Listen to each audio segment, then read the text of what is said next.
Hello everyone and welcome. I'm doing this one sat down purely because I've just been to the gym. I also did a couple of 5 mile run yesterday, so my legs are in agony. If you do enjoy, please be sure to like and subscribe. Today we're going to be discussing the red cards that Arsenal have had this season.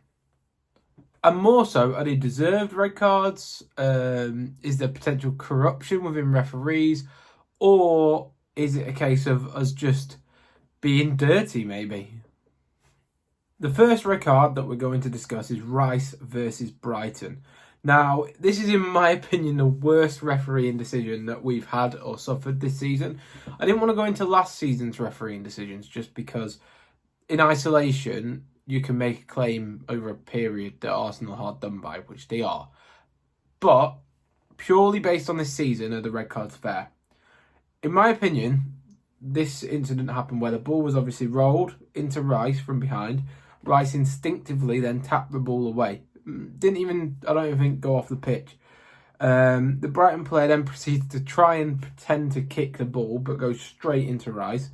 Common sense suggests that, in my opinion, that Rice shouldn't have been sent off. The reason being is because the Brighton player was trying to force Rice's hand to kick the ball. And no one ever takes a quick free kick, firstly, from the right back spot. That's stupid. You don't do that in your own half. You've got nothing to gain.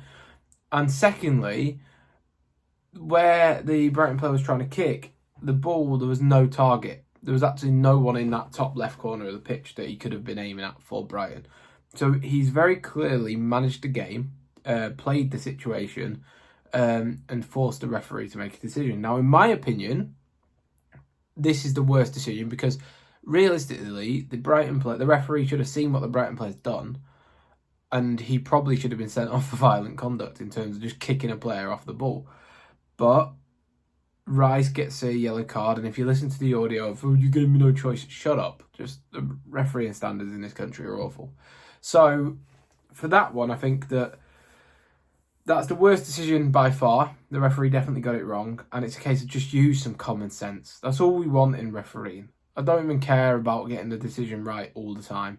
That was such a bad decision that it just cost Arsenal 2 points. It's as simple as that. So yeah, that one was wrong. Clearly wrong, the decision. Arsenal were very hard done by.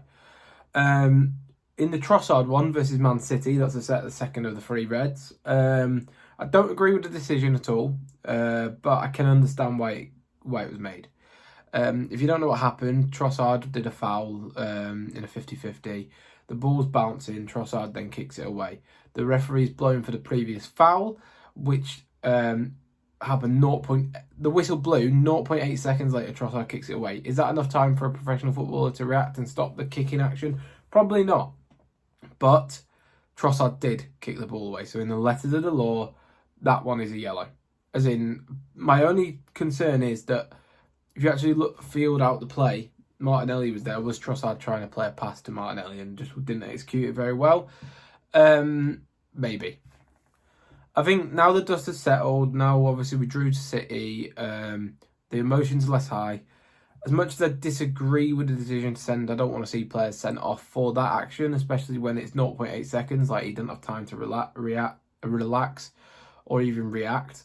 The referee decides to make the game about him, ruins a contest. Within the laws, if you want to be nitpicky, you can give that as a yellow card, to which then you could say, yeah, fine. No common sense to it, but yeah, fine, send him off. So with that one, I don't agree with it, I don't like it, but I can't say that the referee's got it wrong necessarily, because in the laws of the game, that could be looked at as a yellow card. Now, the one that Arsenal were at fault for, in my opinion, was the Saliba versus Bournemouth. I agree with the decision of it a red card. It was going against a goal-scoring opportunity. The issue comes where the consistency isn't there. In the Chelsea-Liverpool game, the Chelsea player gets a yellow card purely for the same thing. The player's going through on goal, the ball's played in behind, the Chelsea player pulls him down. My issue with this is a yellow card in that situation a clear enough thing to be overturned by VAR? And that's where inconsistency comes in, because in the Chelsea game it was deemed that it wasn't clear enough of an obvious error. But with Arsenal, it is an obvious error. So with that in mind, what are we saying? What do we feel about refereeing? I feel that Arsenal have been hard done by with 2 of the 3 decisions. I think Saliba, I can't argue to, as much as I don't think it's a clear and obvious error for VAR to overturn the yellow card that was initially given by the referee. I do feel that it is a red card. If it was against Arsenal, I'd be fuming. So if it wasn't given as a red card, because he was thrown goal, the Bournemouth striker. So I can accept that one.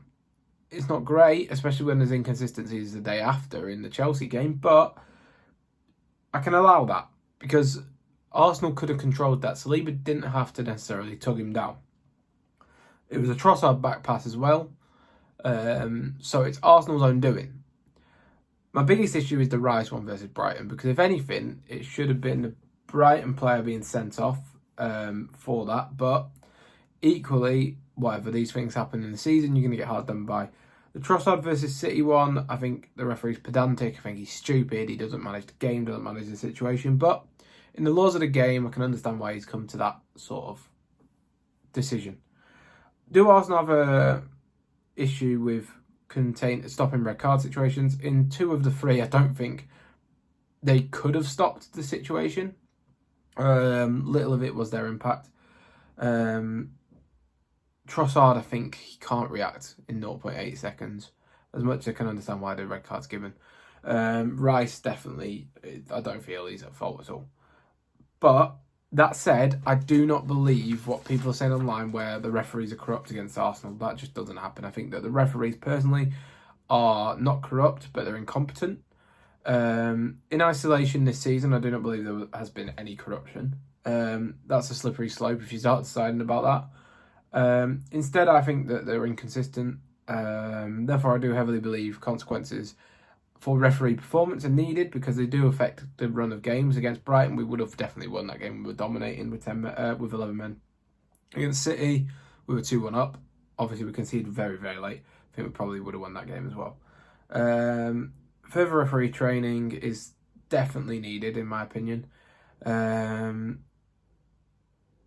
But in my opinion, to increase the referee performances in real life, they need to make it so there's an independent body who governs the PGMOL, not the PGMOL themselves. Because we've seen it so many times, the PGMOL will just back up the mates, and that can't happen. So for me, change needs to be needed within refereeing in this country. Arsenal, unfortunately, have been on the negative end of decisions across the course of the season. Hopefully, that won't occur in the future as much, but we'll wait and see. But yeah, I hope you have enjoyed. To clarify, I think it's just incompetence. I don't think it's any sort of negative bias against Arsenal. The issue is now it's been a media storm where a lot of suggestions are made of that. Maybe that subconsciously builds the narrative of the PGMOL against Arsenal, and then the referees could take action further with an unconscious bias. We never know, but we'll wait and see. But I hope you have enjoyed. Please be sure to like and subscribe. A bit more of a relaxed commentary from me. If you've liked the recent stuff, thank you for your support. Yeah, please be sure to like this video. It genuinely means the world. And thank you for watching. Goodbye.